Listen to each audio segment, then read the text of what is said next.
seorang anak muda. Ia telah berusaha memberikan dasar yang kokoh bagi keluarganya.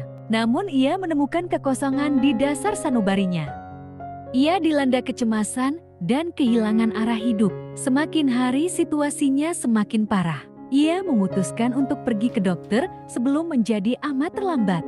Setelah mendengarkan keluhannya, dokter memberikan 4 bungkus obat sambil berpesan, "Besok pagi sebelum jam 9 pagi, engkau harus menuju pantai seorang diri sambil membawa ke-4 bungkus obat ini. Jangan membawa buku atau majalah. Juga jangan membawa radio atau tape. Di pantai nanti, Anda membuka bungkusan obat sesuai dengan waktu yang tercatat pada bungkusannya, yakni pada jam 9, jam 12, jam 3, dan jam 5.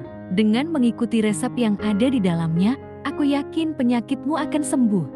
Orang tersebut berada di antara percaya dan ragu akan resep yang diberikan dokter. Namun demikian, pada hari berikutnya, ia pergi juga ke pantai.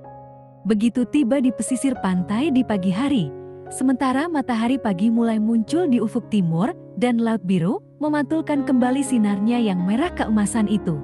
Sambil deru ombak datang silih berganti, hatinya dipenuhi kegembiraan yang amat dalam. Tepat jam 9, ia membuka bungkusan obat yang pertama. Tapi tak ia dapati obat di dalamnya, cuma secari kertas dengan tulisan, "Dengarlah, aneh bin ajaib." Orang tersebut patuh pada apa yang diperintahkan. Ia lalu duduk tenang mendengarkan desiran angin pantai serta deburan gelombang yang memecah bibir pantai. Ia bahkan secara perlahan-lahan mampu mendengarkan setiap detak jantungnya sendiri yang menyatu dengan melodi musik alam di pantai itu. Telah begitu lama ia tak pernah duduk dan menjadi sungguh tenang seperti hari ini. Ia terlampau sibuk dengan usahanya. Saat ini ia merasa seakan-akan jiwanya dibasuh bersih. Jam 12 tepat, ia membuka bungkusan obat yang kedua. Tentu seperti halnya bungkusan yang pertama, tak ada obat yang didapati kecuali selembar kertas bertulis, "Mengingat."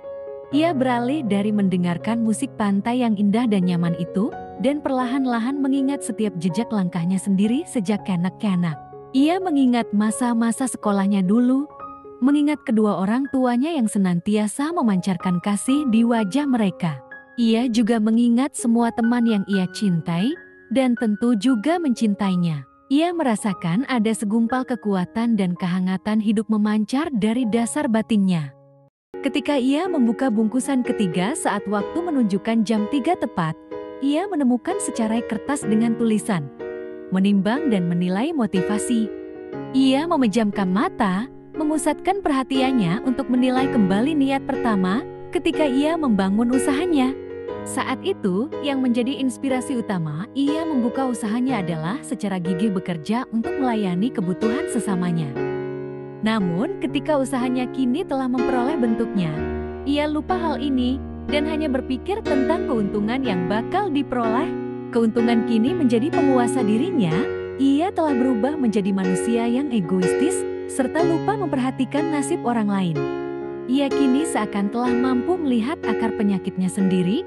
Ia menemukan alasan yang senantiasa membuatnya cemas. Ketika matahari telah hilang dan bentangan laut berubah merah, ia membuka bungkusan obatnya yang terakhir. Di sana tertulis, "Tulislah segala kecemasanmu di bibir pantai." Ia menuju bibir pantai, lalu menuliskan kata cemas. Ombak datang serentak dan menghapus apa yang baru dituliskannya. Bibir pantai seakan disapu bersih. Kata cemas yang baru ditulisnya hilang ditelan ombak. Siapakah tokoh utama dalam kisah di atas? Mungkin kita, mungkin pula Anda. Pernahkah kita secara tulus mendengarkan bahasa batin kita sendiri? Atau pernahkah kita mengingat segala yang manis maupun pahit yang terjadi di masa silam, namun telah membentuk siapa kita saat ini? Apa yang menjadi motivasi utama hidup kita hari ini dan besok? Dan apa kecemasan kita? Mari kita menuliskan setiap beban dan kecemasan kita di atas salib kematian Yesus. Salib yang memberikan kekuatan.